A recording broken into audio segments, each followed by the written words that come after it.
ایک صحابی کا ہم آج ذکر کرنے جا رہے ہیں جن کا نام ہے حضرت ابو ذر غفاری رضی اللہ تعالی۔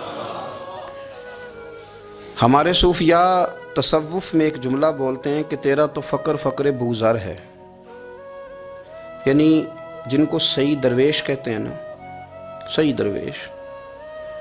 مولا علی شیر خدا رضی اللہ تعالیٰ عنہ فرمایا کرتے دو ہی تو بندے ہیں جو رب کے رستے میں کسی شے کی پرواہ نہیں کرتے۔ حضور کون سے؟ فرمایا ایک ابو ذر غفاری ہے اور دوسرے علی المرتضیٰ ہے۔ مولا علی فرمایا کرتے یہ نا مسلمانوں میں سے چوتھے یا پانچویں مسلمان ہیں۔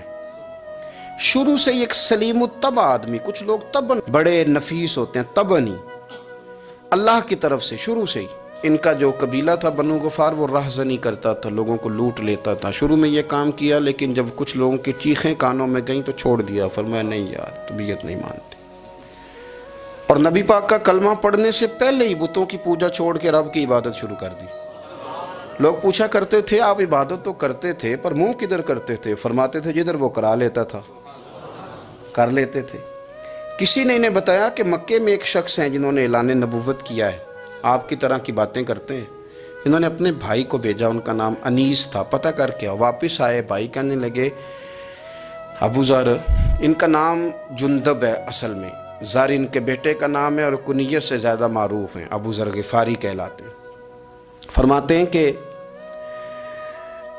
بھائی نے آ کے بتایا کہ وہ نیکی کا حکم دیتے ہیں، برے کاموں سے منع کرتے ہیں، صلہ رحمی کا پیغام دیتے ہیں، لیکن لوگ سارے مخالف ہیں۔ یہ چیز بھی بڑی کاؤنٹ ہوتی ہے، اسے نہ کاؤنٹ کیا کریں۔ لوگوں کی ترجیحات بدلتی ہیں، صبح کچھ، دوپہر کچھ، شام کچھ، اسے نہ کاؤنٹ کریں۔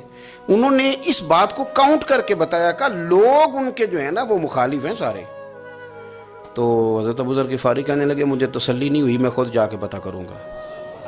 کہتے ہیں مکہ شریف آیا تو کسی ایسے آدمی سے پوچھ بیٹھا، میں تو کچھ اور سمجھا تھا، وہ کچھ اور نکلا۔ مکے والوں نے بڑا مارا۔ مکے پہنچ کے پہلی جو چیز ملی وہ مار کھانے کی تھی۔ اب میں ڈرتے کسی سے پوچھتا ہی نہ، بھوک بھی بڑی تھی، رہنے کو جگہ نہیں تھی، حرم شریف میں لیٹا رہتا تھا۔ میرے نصیب دیکھو، مجھے ایک شخص نے نہ آ کے ہلایا، کہنے لگے اگر مناسب سمجھیں تو میں آپ کو دیکھ رہا ہوں کافی دیر سے، آپ کوئی پردیسی ہیں، آپ کا اپنا مہمان نہ بنا لوں؟ تو میں نے کہا آپ کا کیا نام ہے؟ کہنے لگے میرا نام ہے علی ابن ابی طالب۔ کہتے ہیں مولا کائنات گھر لے گئے، کھانا بھی کھلایا، جگہ بھی دی سونے کو، خدمت بھی کی، لیکن چونکہ میں تو پہلے ایک سے پوچھ کے مار کھا بیٹھا تھا، میں نے پوچھا نہیں میں کدھر آیا ہوں۔ رات رہے، اگلی رات بھی رہے، لیکن میں نے بتایا نہیں میں کس کام آیا ہوں۔ حضرت ابو ذر غفاری رضی اللہ تعالیٰ عنہ کہتے ہیں خود ہی مولا علی نے پوچھا بتا سکتے ہو کیسے آئے ہو؟ میں نے کہا رات رکھ لو گے؟ فرمایا بڑا کشادہ سینہ دیا رب نے مجھے، تو بات تو کر۔ کہنے لگے یار میں تو محمد مصطفیٰ کی زیارت کرنے آیا صلی اللہ تعالی علیہ وسلم۔ یہ بے نیاز لوگوں میں سے ہیں حضرت سیدنا ابو ذر غفاری۔ میں حضور کی زیارت کے لیے ہوں۔ حضرت علی کہنے لگے سویرے لے چلوں گا۔ انسان بزدل نہیں ہوتا، ہر انسان بزدل نہیں ہوتا، اور بلا وجہ ٹکراؤ کی پالیسی بنا لینا یہ بھی سیانے لوگوں کا کام نہیں۔ حکمت کے تقاضوں کے مطابق چلنا یہ بھی دلیر لوگوں کا ہی کام ہوتا ہے۔ حضرت مولا علی کہنے لگے صبح لے کے چلوں گا پر حالات ٹھیک نہیں، شرارتی لوگ ہر جگہ ہوتے ہیں، اگر کوئی شرارتیوں کا ٹولہ ملا نا جو کھڑا ہوگا جاسوسی کرنے کے لیے کہ حضور کی طرف کون کون جا رہا ہے، تو میں نیچے جھکوں گا جوتے کا تسمہ ٹھیک کرنے کے لیے، لیکن آپ نے نہیں کھڑے ہونا، آپ نے چلتے رہنا ہے تاکہ کسی کو شک نہ ہو۔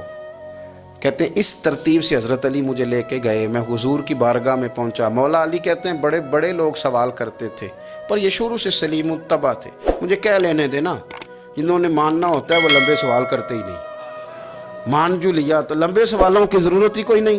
کہتے ہیں لوگ بڑے بڑے سوال کرتے تھے پر ابو ذر نے 2-3 باتیں ہی پوچھیں اور آگے جا کے کہنے لگے حضور ہاتھ بڑھائیں مجھے کلمہ پڑھائیں۔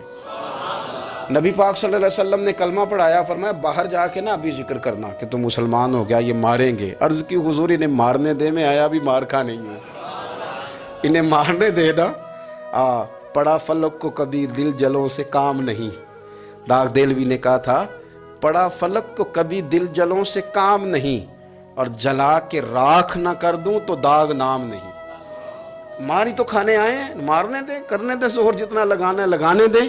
باہر جا کے اعلان کیا، مکے والوں نے مارا، اتنا مارا کہ بے ہوش ہو گئے۔ پھر کسی نے بتایا کہ تم نے گزرنا بھی ہے ان کے علاقے سے، بنو غفار سے، پھر ان کا پتہ بھی ہے یہ لوگ بڑے سخت ہیں، پھر چھوڑا۔ تباً بڑے جلالی تھے، زاہد مزاج تھے، فرماتے تھے کہ جو تمہاری ضرورت سے زیادہ ہے وہ سارا صدقہ کرو۔ کنز کے معاملے میں ان کا رویہ یہ تھا، صرف حضرت صدیق اکبر کو کچھ نہیں کہا انہوں نے، باقی حضرت عمر جیسے آدمی کو بھی کھڑا کر کے کہہ لیتے تھے یہ مال کیوں رکھا ہوا ہے خزانے میں، بانٹتے کیوں نہیں سارا؟ اور جناب عثمان غنی رضی اللہ تعالیٰ عنہ کے ساتھ تو باقاعدہ کئی دفعہ اس موضوع پر گفتگو کی۔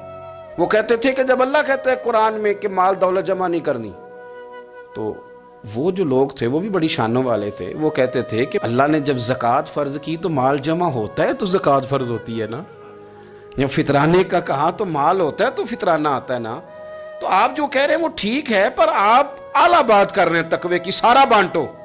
تو حضرت ابو ذر غفاری کہتے تھے چلو ٹھیک ہے تمہاری بھی بات مان لیتا ہوں، پر یہ بتاؤ مدینے والے کا اپنا طریقہ کیا ہے؟ کہ بھئی حضور کا طریقہ تو وہی ہے جو آپ بتا رہے ہیں۔ تو فرمانے لگے پھر اس رستے نہ چلیں جو رستہ مدینے والے رسول کا ہے، اور حضور سے، نبی پاک سے عشق کرتے بڑا کھل کے۔ یہ صحابہ صفہ میں سے تھے۔ کلمے پڑھنے کے بعد چونکہ طبیعت جلالی تھی تو حضور نے بھیج دیا، فرمایا واپس جاؤ اپنے قبیلے میں تبلیغ کرو۔ واپس گئے، بھائی کو مسلمان کیا، والدہ کو مسلمان کیا، قبیلہ سارا مسلمان کیا، وہیں رہے۔ ہجرت مدینہ کے بعد آئے تبوک کے موقع کے قریب، اور حضور نے صحابہ صفہ میں رکھ لیا۔ نوکری کرتے مدینے والے رسول کی، دلیر آدمی تھے، بڑا قبیلہ تھا، پر ڈیوٹی کرتے، ڈیوٹی خدمت کرتے۔ ایک بیٹا تھا، زار اس کا نام تھا، اس کی ڈیوٹی لگائی تم نے میرے نبی پاک کے اونٹ چرانے۔ ڈاکو آئے تو صاحبزادہ اونٹوں کی، اونٹنیوں کی حفاظت کرتے شہید ہو گیا۔ اور یہ انوکھا بندہ ہے جس نے شرط لگائی تھی کہ میں نے کالی سیاہ رنگ کی عورت سے شادی کرنی، انوکھا بندہ ہے۔ ایک بیٹی تھی، ایک بیٹا، بیٹا شہید ہو گیا، بیوی سے کہا تم نے نبی پاک کے گھر میں خدمت کرنی ہے، حضور کے گھر والوں، اور میں نبی پاک کی نوکری کروں گا۔ حضور کی خدمت کرتے، ہر وقت خدمت میں رہتے۔ اور حضور جب آتے نا، صحابہ صفہ میں یہ شامل تھے جو لوگ دین سیکھتے، حضور جب آتے تو سب سے پہلے آ کے حضرت ابو ذر غفاری کا پوچھتے، بلائیں، اور جب بات کرتے حضور تو بار بار ان کو مخاطب کر کے بات کرتے۔ حضرت ابو ذر غفاری رضی اللہ تعالیٰ عنہ کا نبی پاک سے اتنا پیار کہ ہماری بھی مشکل حل کر دی۔ ابو داؤد شریف میں موجود ہے، ایک دن کہنے لگے یا رسول اللہ صلی اللہ علیہ وسلم، اگر کوئی بندہ کسی سے پیار بڑا ہی کرے پر اس جیسے عمل نہ کر سکے، کوشش کرے کرنا، لوگ ہمیں کہتے ہیں نا جی پیار بڑا، عمل بھی تو کرو نا، بھی کرنا چاہیے، پر انسان ہے نا، غلطی بھی تو ہو ہی جاتی ہے۔ اب ہم عمل نہیں کر سکتے تو تم ہمیں پیار بھی نہیں کرنے دو گے، مہربانی کرو پیار تو کرنے دو نا۔ حضرت ابو ذر غفاری نے کہا، ابو داؤد شریف میں موجود ہے، یا رسول اللہ صلی اللہ تعالیٰ علیہ وآلہ وسلم، حضور پیار بڑا کرے پر ان جیسے عمل نہ کرے تو حکم کیا ہے؟ تو حضور نے فرمایا پیار سچا کرے، اللہ قیامت کے دن جس سے محبت کرے گا نا اس کے ساتھ ہی دونوں کو اکٹھا فرما دے گا۔ تو حضرت ابو ذر نے فوراً کہا، حضور پھر مجھے آپ سے بھی بڑا پیار ہے، رب سے بھی بڑا پیار ہے۔ فرمایا فکر نہ کرنا، جنت میں اکٹھے ہی جائیں گے۔ اتنی محبت رسول پاک کی ذات کے ساتھ حضور کی نوکری کرنا۔ ایک دن خدمت کرتے کرتے سو گئے، حضور مسجد میں آئے پتہ کرنے کہ ابو ذر آرام کر رہا ہے۔ یہ بھی مزہ ہوتا ہے، خیال رکھنا اپنے درویشوں کا، کیا کھایا کیا پیا، کہاں سوئے۔ حضور رات کو آئے، یہ سوئے ہوئے تھے، فرماتے ہیں حضور نے میرا انگوٹھا ہلایا، میں اٹھ کے بیٹھ گیا، حضور بھی میرے پاس بیٹھ گئے۔ اور میں ابو ذر بڑا پیار کرتے ہو؟ سونے آپ کو پتہ ہی ہے۔ کہا یار تو بڑی نوکری کرتا ہے، ایک دن وہ بھی آئے گا جس دن تجھے میری مسجد اور میرے شہر سے جانا پڑے گا، پھر کیا کرو گے؟ تو عرض کی حضور کسی کی طاقت ہے مجھے آپ کے شہر سے نکالے؟ میں تلوار نکال لوں گا۔ نبی پاک نے فرمایا تلوار نہ نکالنا، جہاں تمہیں بھیجا جائے چپ کر کے چلے جانا۔ حضور کب تک؟ فرمایا جب تک اللہ تیری اور میری ملاقات نہیں کرا دیتا، یعنی وصال تک۔ یہ واحد شخص ہیں کہ حضور کے وصال ظاہری کا وقت آ گیا تو فرمایا کوئی میرے ابو ذر کو بلاؤ۔ جب یہ آئے تو حضور لیٹے ہوئے تھے، یہ جھکے نبی پاک کی طرف، حضور میں حاضر ہوں، تو حضور نے پکڑ کے سینے کے ساتھ لگایا۔ میرے رسول پاک صلی اللہ علیہ وسلم کی خدمت میں ایک دفعہ عرض کرنے لگے حضور مجھے صوبے کا گورنر بنا دیں۔ تو نبی پاک نے فرمایا ابو ذر میں عہدے پسند نہیں کرتا، تو تمہیں بھی میں کہتا ہوں عہدہ نہ لینا، تمہیں بھی کہتا ہوں عہدہ نہ لینا۔ فرمایا ابو ذر میں جو چیز اپنے لیے پسند کروں گا تمہیں بھی اسی کا مشورہ دوں گا، تم بندے اچھے ہو پر یہ کام تمہارے بس کا نہیں ہے۔ بڑے زاہد آدمی میرے رسول کریم صلی اللہ تعالیٰ علیہ وآلہ وسلم نے ان کے بارے میں فرمایا جس طرح نبیوں میں حضرت عیسیٰ علیہ السلام ہوئے۔ حضرت عیسیٰ دیکھیں نا، انبیاء میں اللہ تعالیٰ نے ہر قسم کی عظمت نبیوں کو دی۔ جناب سلیمان علیہ السلام کا تو تخت بھی ہوا میں اڑتا تھا، جن تک تابع دار تھے، اور نبیوں میں حضرت عیسیٰ بھی ہیں جن کے پاس گھر بھی کوئی نہیں، شادی بھی کوئی نہیں کی، اینٹ سرانے رکھ کے تکیہ بناتے، ایک ان کے پاس کنگھی تھی اور ایک پیالہ تھا۔ دیکھیں جو بندہ نیک ہو نا، وہ بھی نیک ہیں، اللہ کے نبی ہیں۔ آپ اپنا تقوی مسلط نہیں کریں گے، جو وہ کر رہے ہیں وہ بھی مخلص ہو کے کر رہے ہیں۔ حکومتیں جو چلانی ہیں تو وہ کس نے چلانی ہیں؟ اگر نیک بندے نہیں آئیں گے تو غلط لوگ آئیں گے، قوموں پہ ظلم کریں، وہ بھی اپنی جگہ ٹھیک ہے، لیکن یہ جو کر رہے ہیں یہ بات بھی اپنی جگہ بالکل ٹھیک ہے۔ ہم پتہ کیا کرتے ہیں، ہم چیزوں کو مسلط کرتے ہیں، ایک دوسرے پر مسلط نہیں کریں چیزوں کو۔ آپ جو کر سکتے ہیں، جو رستہ آپ کو صحیح لگتا ہے اختیار کر لیں، یہی تو ہمارے دین کا حسن ہے کہ سارے رستے واضح کر کے ہمیں دکھاتا ہے۔ حضرت عیسیٰ علیہ السلام نے ایک دن دیکھا کہ ایک بندہ نا انگلیوں کے ساتھ اپنے بال سیدھے کر رہا ہے، تو آپ نے فرمایا یار کنگھی کے بغیر بھی کام چل سکتا ہے، کنگھی بھی خیرات کر دی۔ دیکھا ایک بندہ ہاتھ کا تکیہ بنا کے لیٹا ہے، تو فرمایا اینٹ بھی دے دو، کسی کے کام آ جائے گی۔ ایک دن دیکھا کہ ایک بندہ نا یوں چلو میں پانی پی رہا ہے، فرمایا پیالہ بھی رہنے دو، اس کے بغیر بھی کام چل ہی جاتا ہے۔ جناب عیسیٰ کا یہ زہد تھا۔ میرے نبی پاک علیہ السلام نے فرمایا جس نے جناب عیسیٰ کا زہد دیکھنا ہو وہ میرے ابو ذر غفاری کو دیکھے، ان کو دیکھے، یہ دنیا میں جناب عیسیٰ کے زہد کے مطابق چلتے پھرتے ہیں۔ ساری زندگی دولت کو، مال کو پسند نہیں کیا۔ جہاں رہتے تھے ایک گورنر صاحب نے 300 دینار تحفے میں بھیجے، تو ایک ہوتا ہے نا بندہ کہتا نہیں نہیں ضرورت نہیں، اور حضور سید عالم صلی اللہ علیہ وسلم نے حضرت عمر سے فرمایا تھا جو خود بخود آ جائے وہ قبول کر لو اللہ کی طرف سے، لیکن ان کا رنگ فقیری والا تھا اور تھوڑا انوکھا تھا۔